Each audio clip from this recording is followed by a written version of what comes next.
Hoy tenemos el placer de presentar Teresa Olmos. Teresa Olmos es psicóloga, psicoanalista con función didáctica, actual presidenta de la Asociación Psicoanalítica de Madrid y profesora del Instituto de Psicoanálisis. Es también miembro del Fórum de Psicoanálisis con Adolescentes de la Federación Europea de Psicoanálisis. Es autora, junto a Carlos Paz y María Pelento, de los libros Estructuras y estados fronterizos en niños, adolescentes y adultos, que son 3 tomos, ¿no? Tiene numerosos trabajos publicados en la revista de la Asociación Psicoanalítica de Madrid sobre adolescencia y también sobre la teoría y la clínica psicoanalítica en la actualidad. En The International Journal of Psychoanalysis, por su trabajo de investigación Adolescence and Border Pathology, Characteristic of the Relevant Psychoanalytic Process, junto a Carlos Paz, en el año 1992, recibió el primer premio de investigación del libro anual de psicoanálisis. Recientemente, en la editorial Biblioteca Nueva, ha editado y prologado el libro Los huéspedes del yo, las identificaciones y las desidentificaciones en la clínica psicoanalítica. La primera pregunta que queremos formularte, Teresa, está en relación con el 5º Congreso Nacional sobre el trabajo psicoanalítico con niños y adolescentes de la Sociedad Psicoanalítica Italiana, que comienza hoy en Bolonia. Estamos en Bolonia y Teresa es uno de los relatores del Congreso. La pregunta está en relación con el tema del Congreso, que es el desarrollo del self y la perversidad en la adolescencia. Es un tema que, en cierta manera, considera que el concepto de perversidad corresponda a un modo transversal de funcionamiento de la mente con diversas formas o posibilidades expresivas que pueden evolucionar en forma benigna, que pueden provocar turbulencias severas pero transitorias, o bien pueden enquistarse sutilmente y dar lugar a graves detenciones del desarrollo del self. La pregunta es, ¿se puede hablar de perversión en la adolescencia? ¿Y qué diferencias hay con la perversión del adulto? Bueno, muchas gracias por la pregunta. Me parece que para poder terminar de contestar la pregunta, voy a empezar diciendo de que como psicoanalistas sabemos que la pulsión tiende a la perversión. En psicoanálisis sabemos también, desde 3 ensayos de teoría sexual, cuando Freud descubrió la sexualidad infantil, que la sexualidad infantil es perverso polimorfa. Ahora bien, a mí me parece que una cuestión es lo perverso polimorfo, que es algo, digamos, normal, estructurante en la infancia. Pero también tenemos que decir, como decía antes, de que la pulsión, lo perverso polimorfo, tiene como potencial la perversión. Entonces, a mí me parece que es muy importante, por ejemplo, pensar que si bien en la infancia es difícil encontrarnos con niños perversos, sí podemos decir de que puede haber una tendencia que solo a posteriori, es decir, lo que Freud decía, Nachtraglichkeit, après coup, se va a significar en el tiempo adolescente. Esto tiene que ver con el ejercicio de la pulsión directa. Es muy necesario en un momento de la infancia que el ejercicio de la pulsión directa tenga un límite, un stop. Porque si no tendríamos que decir, por ejemplo, podríamos preguntarnos, ¿qué pasaría con un niño que no pueda rehusar del ejercicio de la pulsión directa, es decir, del autoerotismo? Por supuesto que si esto se siguiera a lo largo del desarrollo, tendríamos que pensar de que al llegar a la adolescencia, mucho más que resignificación, va a haber una repetición y quizás una constitución ya de algo perverso en ese sujeto. Asimismo, quiero decir que todo esto, por lo tanto, tiene que ver con la estructuración del sujeto. Y entonces, estructuración del sujeto, que en un momento determinado se produce el sepultamiento del autoerotismo como consecuencia del funcionamiento de la represión. Y entonces, si esto no sucede, tendríamos que pensar qué pasa en la crianza, en el desarrollo de un niño. Tendríamos que llegar a decir que a lo mejor, si eso no se logra, es porque hay un fallo en la constitución de la represión originaria, en mi criterio. Y entonces eso llevaría a lo que Jean Laplanche, un psicoanalista francés, ha descrito como secuelas de la seducción restringida. Digo seducción restringida, porque una cuestión es la teoría de la seducción generalizada que estructura al sujeto en el encuentro madre-infans, infans-madre, y otra cuestión es la seducción restringida que tiene que ver con la seducción por parte del adulto del cuerpo del niño. En ese caso hay que preguntarse cuál es la dirección de la crianza de ese niño, de ese desarrollo, y posiblemente va a llegar un momento en que nos vamos a enfrentar con algo más que un funcionamiento perverso, con una estructuración perversa en la posadolescencia y en la adultez. La identificación es un concepto que atraviesa como un hilo conductor la teoría psicoanalítica. Los procesos de identificación intervienen tanto en la constitución del yo, del superyo, del ideal del yo, como en la identidad del sujeto. Freud hablaba del carácter, ¿no? Del carácter del yo como sedimentación de las investiduras de los objetos resignados, ¿no? Que contiene el yo, contiene la historia de estas elecciones de objeto. En tu libro, que es un libro que has editado y prologado, Los huéspedes del yo, que incluye también capítulos de otros autores como Maurizio Balsamo, Thomas Ogden, Ruggero Levi, Rachel Blas y Luis Canciper, que recordamos con mucho cariño. Canciper ha escrito un capítulo donde habla de la transferencia y la contratransferencia en un caso en modo así tan fluido que es como si estuviéramos participando en la sesión. Decíamos que en tu libro viene dada mucha importancia a los procesos, a la desidentificación en el proceso psicoanalítico.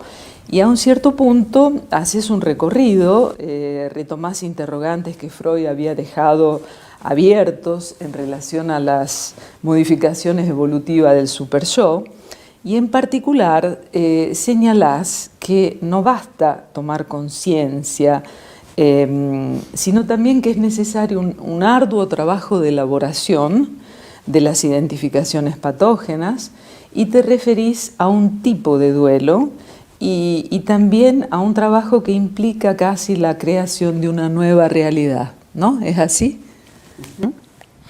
Bueno, primero valga este momento para hacer un homenaje a Luis Canciper, gran psicoanalista argentino que lamentablemente murió repentinamente hace 1 año y medio. Retomando tu pregunta, sí, sin lugar a dudas, no sé si un tipo especial de duelo. Yo diría que toda desidentificación implica un trabajo de duelo. En este sentido, también me gustaría decir que la desidentificación no implica arrasar con todas las identificaciones. La desidentificación implica una deconstrucción de las identificaciones que alienan o que patologizan al sujeto. Las identificaciones estructurantes no nos desidentificamos porque casualmente nos han construido como sujeto. Entonces, en este sentido, sí me parece muy importante el trabajo de deconstrucción identificatoria. Incluso pienso que uno de los objetivos del psicoanálisis es la deconstrucción de aquellas identificaciones que alienan al sujeto. Porque al producirse identificaciones patógenas y que a la vez nos sostienen como sujeto, también esas identificaciones patógenas,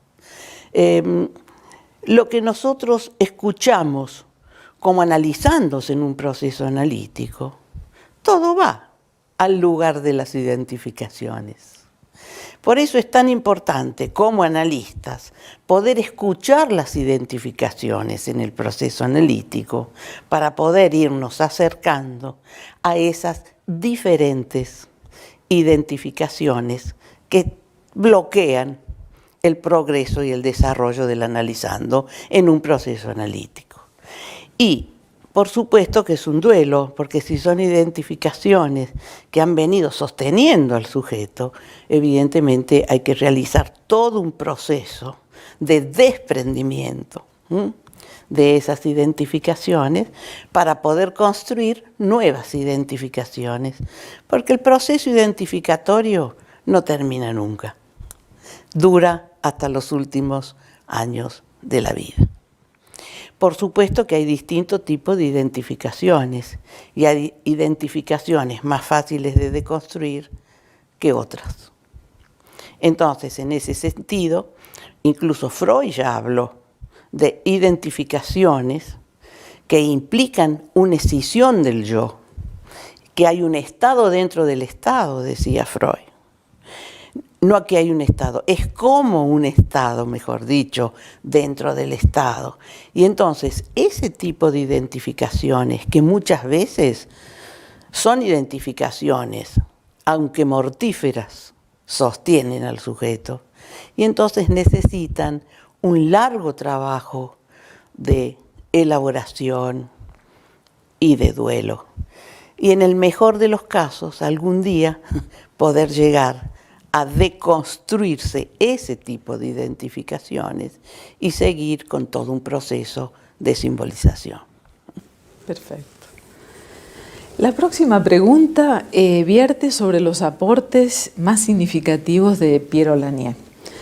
Piero Lanier ha sido una psicoanalista que nació en Milán, después estudió medicina en Roma, después hizo parte del grupo lacaniano, y después se separó con otros psicoanalistas creando el cuarto grupo y dirigió toda su vida la revista Topic, ¿no?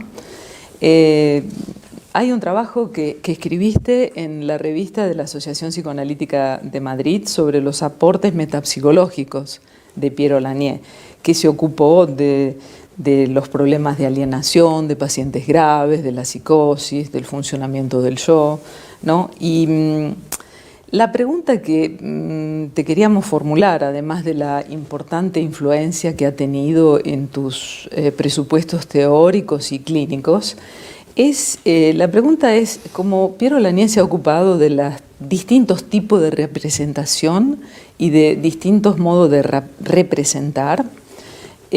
Nos ha hablado del pictograma. El pictograma como la primera representación que la actividad psíquica se da de sí misma. Entonces, hablábamos de identificación que, como la define la Planché-Pontaly, es más bien una asimilación de tractos de una propiedad o en modo parcial o totalmente con el modelo del otro. En cambio, el pictograma da una idea de ser más bien autoengendrado por la misma actividad psíquica del individuo. Eso no, quería que nos lo pudieras profundizar, digamos. Muy bien. Bueno, a mí me parece, sí, en relación a esta cuestión, porque Piero Lanier para mí es una psicoanalista que hace un aporte fundamental a la teoría del yo, es decir, a la teoría de la identificación, pero también un aporte fundamental a la metapsicología. Basándose en la metapsicología freudiana, retrabaja muchos conceptos freudianos, pero tiene la originalidad de aportar el pictograma. El pictograma no es que esté construido solamente intrapsíquicamente. El pictograma es la primera representación que el aparato psíquico se da a sí mismo, podríamos decir. Y se produce a partir del primer encuentro entre la madre y el infans y la madre. Encuentro que Piero Lanier le da una importancia esencial en la vida de un sujeto, porque dice que ese encuentro posiblemente no se repita nunca más en la vida. Hasta llega a decir eso. Entonces, en ese encuentro se produce lo que Piero Lanier llama pictograma, que implica una representación de ese encuentro. ¿En qué consiste ese encuentro? Es el encuentro boca-pecho. Y ese encuentro boca-pecho es lo que se representa a nivel de lo que Piero Lanier llama pictograma. Una representación que Piero Lanier dice que es una puesta en forma de el objeto y la zona complementario. Es una puesta en forma de una acción y así hipotéticamente se representa en un pictograma de una acción de aceptación o de rechazo, que Piero Lanier llama representaciones pictográficas. En todo esto originario, lo fundamental tiene que ver mucho más con lo sensorial también, y tiene que ver fundamentalmente con el cuerpo. Es una sensación de aceptación o de rechazo a nivel del cuerpo.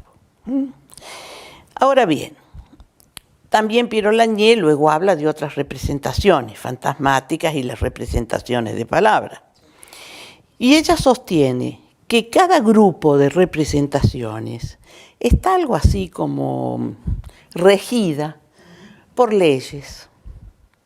Y la ley que rige el pictograma pensando en la alucinación es la ley del autoengendramiento, donde el infans cree que él crea todo, pero en realidad se crea porque existe el otro, primero, que le permite un encuentro y que es un encuentro que hipotéticamente, digo hipotéticamente porque solo después nosotros en procesos secundarios le vamos a llamar que ese encuentro ha producido placer o dolor. Perfecto, clarísima. La última pregunta que queremos formularle a Teresa es sobre el psicoanálisis contemporáneo, que tiene que tomar en consideración cambios que se han operado en los últimos años en los medios de comunicación, que van a mayor velocidad, cambios sociales, hay más acceso a todo tipo de información, pero con la ilusión de que todo es posible, pero en realidad hay menos recursos para distribuir. Ha cambiado la estructura familiar. ¿Qué queda íntegro y qué cambia en el psicoanálisis contemporáneo, Teresa? Bueno, es una pregunta muy amplia, pero voy a tratar de acercarme a contestarla. Primero tenemos que pensar que efectivamente hoy vivimos tiempos difíciles Y digo tiempos difíciles en la medida de que, por ejemplo, hay muchas consecuencias de la globalización. La noción de tiempo ha cambiado. Hay una noción de velocidad muy grande. También todo el neoliberalismo en el mundo ha transformado la economía. Y también, y diría, lo subrayo con fuerza, hay una incertidumbre muy, muy grande. Entonces, estas diferentes cuestiones han ido creando una subjetividad social, diría yo, donde, por ejemplo, hay situaciones que han sido reemplazadas en la actualidad. Por ejemplo, hay que estar en el lugar de los ganadores, nunca en el lugar de los perdedores. Las situaciones, por ejemplo, de placer o de dolor han sido sustituidas en la actualidad por situaciones de éxito o de fracaso, etcétera. Por supuesto que a la vez hay todo un cambio en la constitución de las familias, desde las familias monoparentales, las familias homosexuales, las familias tradicionales, algunas, no, todavía quedan muchas, donde hay un padre y una madre, quiero decir, pero evidentemente también lo que ha cambiado mucho son las funciones parentales. Las funciones maternas y paternas han ido cambiando, digamos.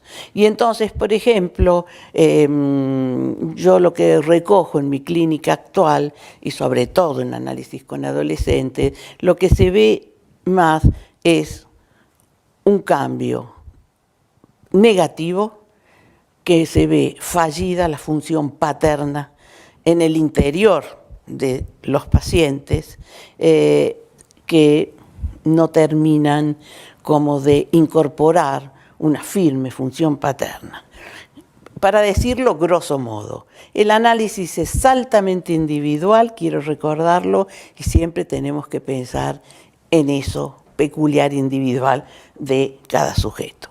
Dicho esto, claro, el psicoanálisis contemporáneo. El llamado psicoanálisis contemporáneo, yo diría, primero estuvo el gran genio de Freud, después vino el análisis post-freudiano, que podríamos nombrar a 3 personas, en los Estados Unidos Jane Harmat, en Inglaterra Melanie Klein, en Francia Jacques Lacan, grosso modo.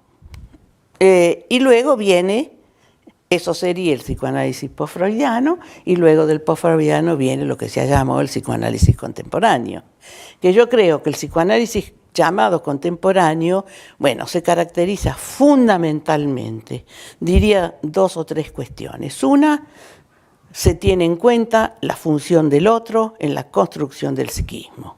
Por lo tanto, luego, en los procesos analíticos, la función del otro, el analista, no es solamente una pantalla de proyecciones, como en otras épocas del análisis, sino que realmente el analista tiene una actividad contratransferencial muy importante. Yo diría que una de las cuestiones más importantes del psicoanálisis contemporáneo es el trabajo entre la transferencia del paciente, la contratransferencia del analista, y que en ese trabajo se crea algo nuevo, producto de ese trabajo entre dos en el proceso psicoanalítico. Yo diría que esto es fundamental y creo que si voy estrictamente al analista, me parece que la posibilidad que tiene el analista hoy en día es trabajar de esa manera desde un lugar, que es lo que los analistas llamamos el encuadre interno del psicoanalista, que se ha logrado en el análisis personal del psicoanalista, y que entonces desde ese lugar puede el analista ser garante del encuadre y piloto del método psicoanalítico. Perfecto, clarísimo. En general. Agradecemos muchísimo, Teresa Olmos, que nos ha traído transmitido con mucha claridad y pasión conceptos, aspectos específicos del psicoanálisis contemporáneo, sí específicos que contemporáneos. Bueno, y yo muchísimas gracias por haberme invitado a realizar esta entrevista y darme la oportunidad de poder expresar algunos pensamientos.